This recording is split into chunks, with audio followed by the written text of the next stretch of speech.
pernah nggak sih kepikiran buat nyisihin sedikit penghasilan tapi diam-diam dari pasangan? Mungkin niatnya baik banget ya kan? Nah, kali ini kita bakal kupas tuntas dilema keuangan yang sering banget dialami pasangan muslim modern. Kita cari tahu di mana sih batas antara niat baik dan awal mula retaknya kepercayaan dalam pernikahan. Yuk kita mulai. Oke, ini dia pertanyaan utamanya. Boleh nggak sih kita merahasiakan sebagian penghasilan kita dari pasangan? Jujur aja ini dilema yang umum banget, apalagi kalau alasannya itu mulia, misalnya untuk bantu orang tua kita. Di satu sisi, niat kita buat berbakti ke keluarga, bantu orang tua, atau mungkin biayain sekolah adik, itu kan luar biasa mulia.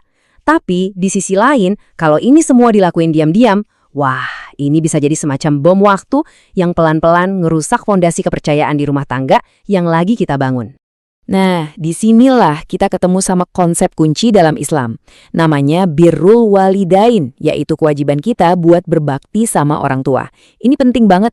Tapi para ulama ngingetin, kewajiban ini tuh harus seimbang. Jangan sampai niat baik kita malah mengorbankan keharmonisan dan yang paling penting, kepercayaan dalam pernikahan. Terus gimana dong solusinya menurut Islam? Nah, mari kita lihat prinsip dasar yang jadi fondasi keuangan dalam pernikahan yang insya Allah penuh berkah. Jawabannya ternyata prinsip utamanya itu adalah syafafiyah atau transparansi total. Jadi bukannya rahasia-rahasiaan, Islam justru mendorong komunikasi yang terbuka.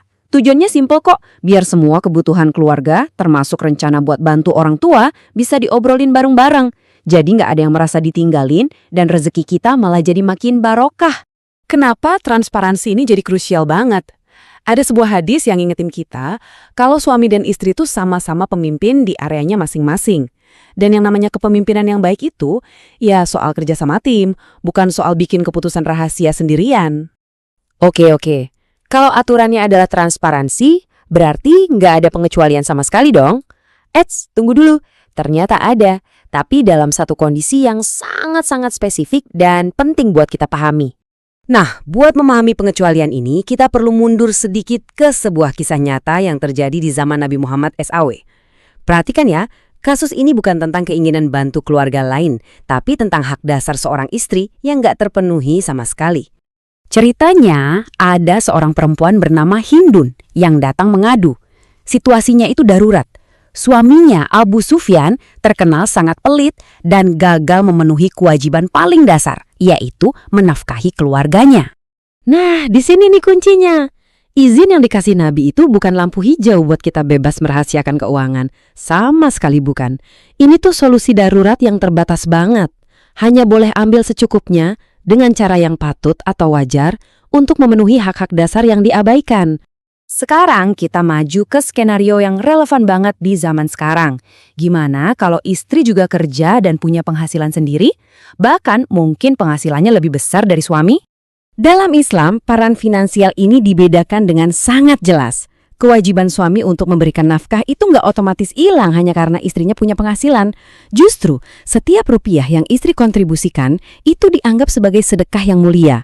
Sebuah dukungan, ya bukan pengganti kewajiban suami. Prinsip ini benar-benar fundamental. Baik dalam syariat Islam maupun hukum positif di Indonesia, kewajiban nafkah itu tetap melekat pada suami. Ini bukan buat memberatkan loh, tapi justru jadi pilar yang menjaga keseimbangan dan stabilitas keuangan dalam rumah tangga.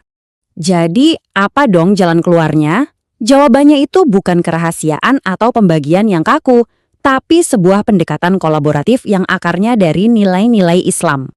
Nah, ini dia alat praktisnya, musyawarah. Atau gampangnya kita sebut aja rapat keuangan keluarga. Disinilah semua keputusan besar dibicarakan. Mulai dari bikin anggaran bulanan sampai nentuin berapa yang mau dikasih ke orang tua. Semuanya dibicarakan terbuka, biar jadi kesepakatan yang membawa berkah. Prinsip-prinsip tadi bisa banget kita ubah jadi langkah-langkah praktis.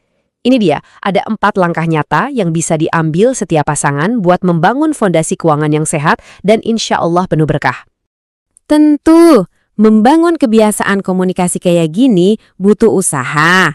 Mungkin bisa dengan ikut seminar bareng atau belajar bareng.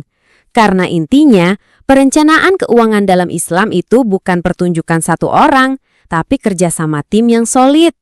Oke, sebagai penutup, mari kita kembali ke diri kita masing-masing. Transparansi finansial itu nggak terjadi dalam semalam. Ia dibangun dari satu obrolan jujur ke obrolan jujur berikutnya. Pertanyaannya sekarang adalah, percakapan apa sih yang bisa kamu mulai hari ini juga bareng pasangan untuk mengambil langkah pertama? Terima kasih telah menonton Sobat Online. Jangan lupa like, share, dan subscribe, serta tunggu konten-konten selanjutnya.